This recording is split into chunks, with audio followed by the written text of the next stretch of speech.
সঙ্গে খবর দিনভরের শুরুতে যে খবরে নজর, 23 এপ্রিল প্রথম দফার ভোটের রেকর্ড বাহিনী। প্রথম দফার ভোটে 2400 কোম্পানির বেশি বাহিনী। মুর্শিদাবাদ জেলায় সব থেকে বেশি বাহিনী মোতায়েন। মুর্শিদাবাদে 316 কোম্পানি কেন্দ্রীয় বাহিনী। কোথায় কত কেন্দ্রীয় বাহিনী মোতায়েন প্রথম দফার ভোটে 23 এপ্রিল, বিস্তারিত জানাবেন প্রতিনিধি সোমরাজ বন্দ্যোপাধ্যায়। রয়েছেন সঙ্গে সোমরাজ। দেখো, প্রথম দফার ভোটে রেকর্ড সংখ্যক বাহিনী মোতায়েন হচ্ছে এবং যেখানে দেখা যাচ্ছে মুর্শিদাবাদ জেলাতে সব থেকে বেশি কেন্দ্রীয় বাহিনী মোতায়েন করা হচ্ছে। মুর্শিদাবাদ জেলার 2 পুলিশ জেলা অর্থাৎ মুর্শিদাবাদ পুলিশ জেলা 240 কোম্পানি কেন্দ্রীয় বাহিনী মোতায়েন করা হচ্ছে এবং জঙ্গিপুর পুলিশ জেলা 76 কোম্পানি কেন্দ্রীয় বাহিনী মোতায়েন করা হচ্ছে। অর্থাৎ মুর্শিদাবাদ জেলায় মোট 316 কোম্পানি কেন্দ্রীয় বাহিনী মোতায়েন করা হচ্ছে। মুর্শিদাবাদ জেলার মধ্যে বেশ কিছু বিধানসভা রয়েছে, যে বিধানসভাগুলি অতি স্পর্শকাতর নির্বাচন কমিশনের বিচারে এবং সেই বিধানসভাগুলির বেশ কিছু বুথে পর্যাপ্ত নিরাপত্তা মোতায়েন করার জন্যই কিন্তু কেন্দ্রীয় বাহিনীর পরিমাণ মুর্শিদাবাদ জেলায় সব থেকে বেশি বলেই নির্বাচন কমিশন সূত্রে খবর। মুর্শিদাবাদ জেলার পাশাপাশি তারপর পূর্ব মেদিনীপুর জেলাতেও দেখা যাচ্ছে কেন্দ্রীয় বাহিনী মোতায়েন করা হচ্ছে 273 কোম্পানি, পশ্চিম মেদিনীপুর জেলায় 271 কোম্পানি, বীরভূম জেলায় 176 কোম্পানি, বাঁকুড়া জেলায় 193 কোম্পানি কেন্দ্রীয় বাহিনী মোতায়েন করা হচ্ছে। কোচবিহার জেলায় 146 কোম্পানি কেন্দ্রীয় বাহিনী মোতায়েনের সিদ্ধান্ত নিয়েছে কমিশন। প্রথম দফার ভোটে কেন্দ্রীয় বাহিনী বুথ ভিত্তিক যেভাবে মোতায়েন করা হবে সেখানে কমিশন সিদ্ধান্ত নিয়েছে যে ভোট গ্রহণ কেন্দ্রে একটি বুথ রয়েছে সেখানে হাফ সেকশন অর্থাৎ 4 জন কেন্দ্রীয় বাহিনী জওয়ান থাকবে। যে ভোট গ্রহণ কেন্দ্রে 2টি বুথ রয়েছে সেখানে 1 সেকশন অর্থাৎ 8 জন কেন্দ্রীয় বাহিনী জওয়ান থাকবে। কিন্তু অতি স্পর্শকাতর যে বুথগুলি রয়েছে সেই বুথগুলিতে যে ভোট গ্রহণ কেন্দ্রে একটি বা 2টি ভোট গ্রহণ বুথ থাকবে সেখানে 1 সেকশন অর্থাৎ 8 জন করে কেন্দ্রীয় বাহিনী জওয়ান থাকবে। অন্যদিকে যে ভোট গ্রহণ কেন্দ্রে 3টি বুথ রয়েছে এবং সেগুলি যদি স্পর্শকাতর বুথ হয় তাহলে 2 সেকশন অর্থাৎ 16 জন কেন্দ্রীয় বাহিনী জওয়ান থাকবে। এইভাবে কেন্দ্রীয় বাহিনী মোতায়েনের পরিকল্পনা নির্বাচন কমিশন নিয়েছে। আগামী 17 তারিখের মধ্যেই এই 2400-এরও বেশি কোম্পানি কেন্দ্রীয় বাহিনী রাজ্যে এসে পৌঁছে যাবে। ইতিমধ্যেই প্রায় 1800 কোম্পানিরও বেশি কেন্দ্রীয় বাহিনী পৌঁছে গিয়েছে এবং বাকি কেন্দ্রীয় বাহিনী 17 তারিখের মধ্যেই পৌঁছে যাবে এবং তারপরেই তা জেলায় জেলায় মোতায়েন করা হয়ে যাবে।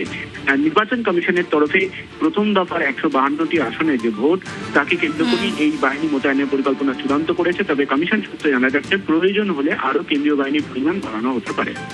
আচ্ছা,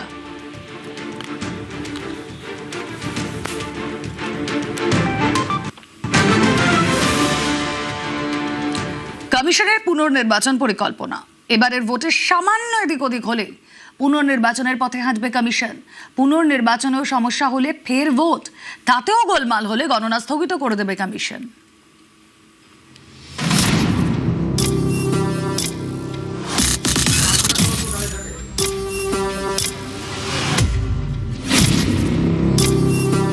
পশ্চিমবঙ্গে এবার ভোট হবে অবাধ, শান্তিপূর্ণ এবং ভয়হীন। বারবার এই বার্তা দিচ্ছে নির্বাচন কমিশন। এর জন্য তারা কোনো ফাঁক রাখতে চাইছে না। কমিশন ঠিক করেছে এবার ভোটদানে কোনো রকম বাধা দেওয়া হলেই ফের ভোট করানো হবে। এর জন্য জেলায় জেলায় নির্দেশ দেওয়া হয়েছে। কমিশন ঠিক করে ফেলেছে কোন কোন ক্ষেত্রে পুনর্নির্বাচন করানো হবে। কোনো বুথে সিসি ক্যামেরা বিকল হলে, সিসি ক্যামেরা কাপড়ে ঢেকে ভোট হলে, ভোটদানে বাধার অভিযোগ সত্যি হলে, হুমকির কারণে কেউ ভোট দিতে যাননি এমন অভিযোগ সত্যি হলে, বুথ দখলের অভিযোগ সত্যি হলে, ভোট গ্রহণ কেন্দ্রের 100 মিটারের মধ্যে অশান্তি হলে, পোলিং অফিসারদের উপর চাপ দেওয়া হলে, ইভিএমে সমস্যা দেখা দিলে, ইভিএমে কারচুপি চেষ্টা করা হলে, ছাপ্পা ভোটের অভিযোগ সত্যি হলে, এছাড়াও পুলিশ অবজারভার এবং জেনারেল অবজারভাররা যদি মনে করেন কোনো বুথের রিপোর্ট প্রয়োজন সেক্ষেত্রে ফের ভোট হবে। 2 লক্ষ ক্যামেরা পোলিং স্টেশনে ইনস্টলড হবে, 660টা টিভি স্ক্রিন বিভিন্ন জায়গায় বিভিন্ন কন্ট্রোল রুমে এস্টাবলিশড হবে পুরো রাজ্যে, 2352 জন মাইক্রো অবজারভার সারা রাজ্যে ডিপ্লয়েড হবে শুধু মনিটর করার জন্য কন্ট্রোল রুম। ইলেকশন কমিশন যেটা সিদ্ধান্ত নিয়েছে যে আমরা এই অবজারভেশনটা সেন্ট্রালি 3টে লেয়ারে হবে, রিটার্নিং অফিসারের এন্ডে, ডিস্ট্রিক্ট ইলেকশন অফিসারের এন্ডে এবং সিইওর এন্ডে।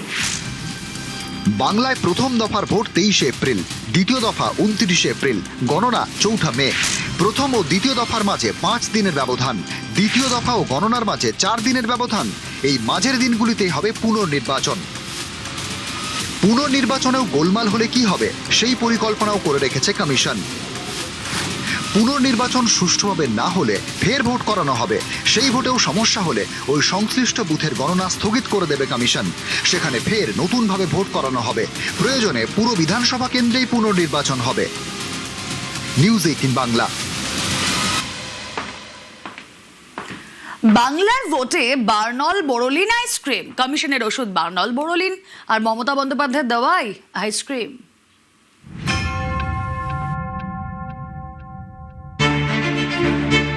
পুড়ে গেলে বার্নল, বঙ্গজীবনের অঙ্গ বোরোলিন, জীবনের ওঠাপড়া যেন সহজে গায়ে না লাগে।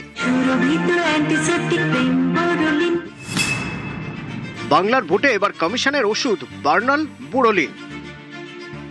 এপ্রিল মাস, একদিকে সূর্যের তাপ, আরেকদিকে ভোটের গরম। এরই মাঝে সোশ্যাল মিডিয়ায় কমিশনের পোস্ট, তাতে ভয়মুক্ত ভোটের বার্তা। কমিশনের পোস্টে লেখা হয়েছে, সকল মা ভাই বোনেদের আমন্ত্রণ জানাচ্ছি, আপনারা ভয়মুক্ত হয়ে ভোট দিন। এতে কয়েকজন রেগে যেতে পারেন, জ্বলে যেতে পারেন। গুন্ডা, দাগি, অপরাধী এবং দুর্বৃত্তরা সাবধান হয়ে যান। পর্যাপ্ত পরিমাণে বার্নল এবং বোরোলিন সঙ্গে রাখুন। উত্তাপ এতটাই তীব্র হবে যে ভিতর থেকে পুড়ে যাবেন এবং সেই স্মৃতি সারা জীবন মনে থাকবে। আমরা ভোটারদের নিশ্চিত করছি, এবারের ভোট হবে হিংসামুক্ত, ভয়মুক্ত, প্রলোভনমুক্ত, ছাপ্পা মুক্ত, বুথ জ্যামিং ছাড়া, সোর্স জ্যামিং ছাড়া। কমিশনের এই অভিযানে যিনি বাধা দেবেন তার বিরুদ্ধে আইন মেনে কঠোর ব্যবস্থা নেওয়া হবে। বার্নল আর বোরোলিন কোনো কাজে আসবে না। আমরা শুধু ভোটারদেরকে এটা কনফিডেন্স দিতে চাইছি কি we are here and we are committed. Generally in Kolkata or in urban areas all over India there is a sort of voter apathy. They don't want to come out to vote. We want to give them that confidence and that's why it is done. ভোটের উত্তাপ এখন এমন পর্যায়ে পৌঁছে গিয়েছে যে কমিশনের জবাবে মমতা বন্দ্যোপাধ্যায় দিয়েছেন আইসক্রিম দাওয়াই। ভাষার প্রয়োগ দেখুন, বলছে গরমে পুড়ে যাবে, যদি জ্বলে যায় বার্নল রেখে দাও, বোরোলিন রেখে দাও। এই সমস্ত সার্কুলার ইউজ করা হয়েছে। কাদের এত ভয় দেখাচ্ছেন, কাদের এত চমকাচ্ছেন? হিম্মত থাকলে সরাসরি মানুষের সাথে লড়াই করুন। এই লড়াইটা লড়তে গিয়ে যারা বলছে বার্নল দিয়ে পুড়িয়ে দেবো, বার্নল রেখে দাও, তাদের বিরুদ্ধে বলুন তোমাদের বার্নল দেবো না, তোমাদের আইসক্রিম দেব, যাতে গরমকালে তুমি আইসক্রিম খেয়ে তোমার শরীরটাকে আইস রাখতে পারো, বরফ রাখতে পারো। তোমাদের সাথে আমাদের এইটুকুই তফাৎ। পশ্চিমবঙ্গের মুখ্য নির্বাচনী আধিকারিক জানিয়েছেন, কলকাতা দক্ষিণের ডিইওর থেকে লিখিত রিপোর্ট চাওয়া হয়েছে। নিউজ 18 বাংলা। বিজেপিকে কমিশন ও এজেন্সি তোপ মমতার, ভয় পেয়ে এত নামবাদ, দাবি তৃণমূল নেত্রীর। বাংলা দখলে ইডি সিবিআই ব্যবহারের অভিযোগ, অনুপ্রবেশকারীদের বাঁচাতে এসআইআরে বাধা, পাল্টা সরব অমিত শাহ। এত ভোট কেটেছেন কেন? কারণ বাংলার মানুষকে আপনারা ভয় পান। বিহারে তো লজিস্টিক্যাল ডিসক্রিপেন্সি ছিল না, কালকে মাননীয় সুপ্রিম কোর্টও এটা বলেছে। তাহলে বাংলায় কেন? তার কারণ দিল্লি থেকে এসেছেন মোটা ভাই, সাথে এসেছেন ইডি আর সিবিআই। যত বড় নাম কাটো ভাই, আর যত বড় সন্ত্রাস করে যায়। কারণ বাংলাকে দখল করতে হবে। আমি বলি নিশ্চিন্তে থাকুন, বাংলাকে দখল করা এত সহজ নয়। আর বাংলাকে দখল আজ কেন, কোনো দিনই তোমরা করতে পারবে না।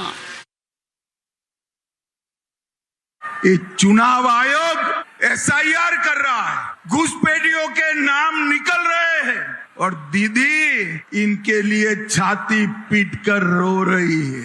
अरे दीदी, आपका टाइम अब समाप्त हो चुका है। उत्तर बंग की जनता आपको टाटा बाय बाय कह रही है, टाटा बाय बाय। न केवल उत्तर बंग, न केवल बंगाल, पूरे देश से घुसपैठिए को चुन चुन कर भारतीय जनता पार्टी निकालने का काम तय किया है कि भाजपा सरकार बनते ही 45 दिन में 600 एकड़ भूमि जो बाढ़ पूरी करने के लिए चाहिए, वो हम भारत सरकार को देकर सीमा पर बाढ़ लगाने का काम पूरा कर देंगे, पूरा कर